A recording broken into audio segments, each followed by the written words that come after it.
రోజునటువంటి వార్తల్లోటువంటి ముఖ్యమైనటువంటి అంశాలు కాంగ్రెస్ పార్టీ లోక్సభ అభ్యర్థుల కోసం సర్వే చేస్తున్నది, గెలుపు గుర్రాల కోసం ప్రయత్నం చేస్తున్నది. సామాజిక సమతుల్యత, అసెంబ్లీ నియోజకవర్గాల్లో సునీల్ టీం సర్వే, ప్రధాన పార్టీలు ఆశావాహుల బలాబలాలపై ఆరా, బీజేపీ బీఆర్ఎస్ పొత్తు కుదిరితే ఫలితాలు ఎలా ఉంటాయన్న అంశాలపై పరిశీలన, ఇంటెలిజెన్స్ ద్వారాను సమాచార సేకరణ, అధిష్టానం తరపున డీకే బృందాలు రంగంలోకి 14 సీట్లు గెలవాలన్న పట్టుదలతో కాంగ్రెస్ ఈ వారంలో ఏఐసిసి స్క్రీనింగ్ కమిటీ భేటీ.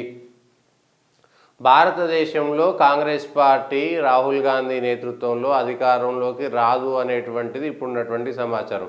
సరే, రాజకీయాల్లో 2+2 4 ఎప్పుడు కాదనేటువంటి విషయం చెప్పినా కూడా ఇప్పటికున్నటువంటి పరిస్థితులు, రాజకీయమైనటువంటి అవగాహన ఉన్నటువంటి వాళ్ళంతా కూడా నరేంద్ర మోడీ మరొకసారి ప్రధానమంత్రి అవుతాడు, భారతీయ జనతా పార్టీ సొంతంగానే అధికారంలోకి వస్తుంది అనేటువంటిది స్పష్టంగా ఏ సర్వే చెప్పినా తెలుస్తుంది. గ్రామాల్లో కూడా తెలంగాణలో కాంగ్రెస్ పార్టీ అధికారంలోకి వచ్చినా కూడా గ్రామాల్లో ఎక్కడైనా ప్రజల దగ్గరికి వెళ్తే మేము కేసీఆర్ని ఓడగొట్టాలంటే బీజేపీ బలంగా లేదు కాబట్టి కాంగ్రెస్ కోటేసినాం, ఈసారి కాంగ్రెస్ కోటేస్తాం, పెద్ద ఓటు లేకపోతే నెక్స్ట్ వచ్చేటువంటి ఓటు ఒకటి నరేంద్ర మోడీకి వేస్తాం అనేటువంటిది స్పష్టంగా ప్రజల్లోకి వెళ్ళిపోయింది.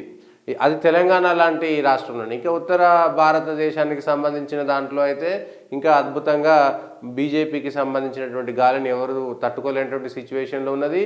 నరేంద్ర మోడీ పేరు పెరిగిపోతున్నది ప్రపంచవ్యాప్తంగా. ఇక రామ మందిరం ప్రారంభం తర్వాత నరేంద్ర మోడీ కీర్తి ఆకాశాన్ని అంటింది కాబట్టి దాన్ని ఎట్లా తగ్గించాలనేటువంటి కుట్రలతోటి రైతు ఉద్యమం పేరుతోటి ఢిల్లీ బార్డర్కి వస్తున్నామని అందులో ఉన్నటువంటి నాయకులే చెప్పినటువంటి తీరును చూస్తే దేశంలో వచ్చేది ఎవరు అధికారంలోకి అనేటువంటిది స్పష్టంగా తెలుస్తున్నది. ఇక అది ఇప్పుడున్నటువంటి దానికి చెప్పాల్సిన అవసరం లేదు. ఇక కాంగ్రెస్ పార్టీ 40 సీట్లు 45 సీట్లు రావాలంటే, 50 సీట్లు రావాలంటే, పోయినసారి ఉన్నదానికంటే ఒక మార్క్ రావాలంటే వాళ్ళకున్న ఏకైక ఆశ ఇప్పుడు తెలంగాణలో మాత్రమే. ఇప్పుడు తెలంగాణలో బీజేపీ గెలవడంతో పాటు కాంగ్రెస్ను తగ్గించాలనేటువంటిది బీజేపీ ఆశ. తెలంగాణలో మెజారిటీ సీట్లు గెలిచి రాహుల్ గాంధీకి గిఫ్ట్ ఇవ్వాలని ఇప్పుడున్నటువంటి సీఎం రేవంత్ రెడ్డికి ఒక కోరిక. ఎందుకంటే సహజంగా ఆయన ముఖ్యమంత్రి ఉన్నాడు కాబట్టి ఆయనకున్నటువంటి బలం ఇది, ఆయనకున్నటువంటి పేరు ఇది, ఆయన చెబితే ఇన్నోట్లు వచ్చినాయి. ఆయన స్ట్రెంగ్త్ ప్రూవ్ చేసుకోవడం కోసం, కాంగ్రెస్ పార్టీకి సంబంధించినంత వరకు ఇది నేను చేసిందని చెప్పుకోవడం కోసం ఒక పరీక్షగా రేవంత్ రెడ్డికి ఇది రాబోతున్నది. కాబట్టి కాంగ్రెస్ పార్టీ ఆ మేరకు దేశవ్యాప్తంగా పనిచేస్తుండొచ్చు, మిగిలిన చోట చేస్తుండొచ్చులే, కానీ ఏం చేసినా తెలంగాణలో 14 సీట్లు కాంగ్రెస్ పార్టీకి రావడం అనేటువంటిది అసాధ్యంగా కనబడేటువంటిది. స్పష్టంగా 14 సీట్లు అయితే ఏ పార్టీకి రావు.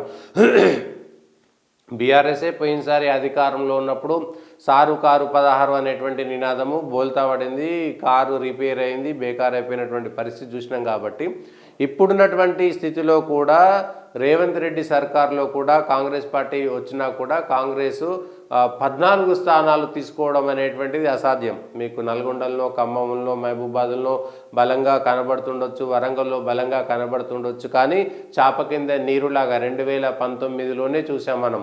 నరేంద్ర మోడీకి సంబంధించినటువంటి వేవ్ 2019 కంటే 2024లో రెండింతలు మూడింతలు ఉన్నది. తెలంగాణ లాంటి రాష్ట్రంలో అది ఇంకా మరింతగా ఉన్నది. కాబట్టి ఆ వేవ్లో ఇన్ని వస్తాయనేటువంటి స్పష్టంగా చెప్పలేము. తెలంగాణలో బీఆర్ఎస్ 0 పార్టీగా మారిపోయింది. వాళ్లకు 1 సీటు 2 సీట్లు అనేటువంటి సర్వేలో చెప్తున్నా కూడా మెదక్లో కూడా టీఆర్ఎస్ ఓడిపోవడం అనేటువంటిది స్పష్టంగా కనబడుతున్నది. సో 17 స్థానాల్లో కాంగ్రెస్ బీజేపీ మధ్య పోటీ ఉంటుంది, ఒక మజ్లిస్ పార్టీ ఒక చోట పోటీ ఉంటుంది, మిగిలిన 1-2 చోట్ల అక్కడో ఇక్కడో బీఆర్ఎస్ పోటీ కనబడ్డా కూడా బీఆర్ఎస్ పార్టీ నాయకులే బీఆర్ఎస్ నుంచి పోటీ చేయడానికి పెద్దగా ఇష్టపడతలేరు ఇప్పుడున్నటువంటి పరిస్థితుల్లో. ఇక మిగిలిన చోట్ల ఇంకా కష్టము, ఏదో ఉనికిని కాపాడుకునేటువంటి ప్రయత్నం బీఆర్ఎస్ చేస్తుంది. కాబట్టి గెలుపు గుర్రాల కోసం కాంగ్రెస్ పార్టీకి నిజంగా లిట్మస్ టెస్ట్ అవసరం కూడా, బీజేపీకి అది అవసరం. బీఆర్ఎస్ ఏమో వాళ్ళ పార్టీ ఉనికిని కాపాడుకోవాల్సినటువంటి పరిస్థితి. పార్లమెంట్ ఎన్నికల్లో ఒకవేళ 17 స్థానాల్లో 1 స్థానం కూడా బీఆర్ఎస్ రాకపోతే మోరల్గా పార్టీ కార్యకర్తలు మొత్తం దెబ్బతింటారు. తెలంగాణలో బీఆర్ఎస్ మొత్తం ఒక్కసారి కాలైపోతుంది. ఇప్పటికే నమ్మిన బంట్లు అనుకునేటువంటి వాళ్ళు కేటీఆర్, కేసీఆర్, హరీష్ వెనకాల 24 గంటలు తిరిగినటువంటి నాయకులే పార్టీని వీడి వెళ్ళిపోయినటువంటి పరిస్థితులు చూస్తున్నాం.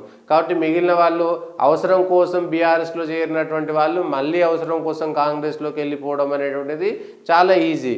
కాబట్టి ఇప్పుడున్నటువంటి దాంట్లో ఏ సర్వే చేసినా కూడా 14 స్థానాలు కాంగ్రెస్ పార్టీ వస్తుంది అనేటువంటిది అత్యాశగానే, తెలంగాణలో 14 స్థానాలు వస్తాయనేటువంటిది కాంగ్రెస్ పార్టీ అత్యాశ.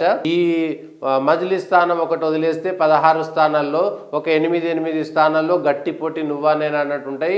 ఈ రెండు పార్టీలు కలిపి బీఆర్ఎస్ పార్టీని మాత్రము అటు ఇటు కాకుండా చేసి ఇటు కొంత బీజేపీకి కొంత కాంగ్రెస్ వైపుకి తీసుకొని ఈ రెండు పార్టీలే బీఆర్ఎస్ను మింగేటువంటి ప్రయత్నం మాత్రం చేస్తాయి. దీనికి సంబంధించి ఇగో ఇక్కడనే ఉంది వార్త కూడా.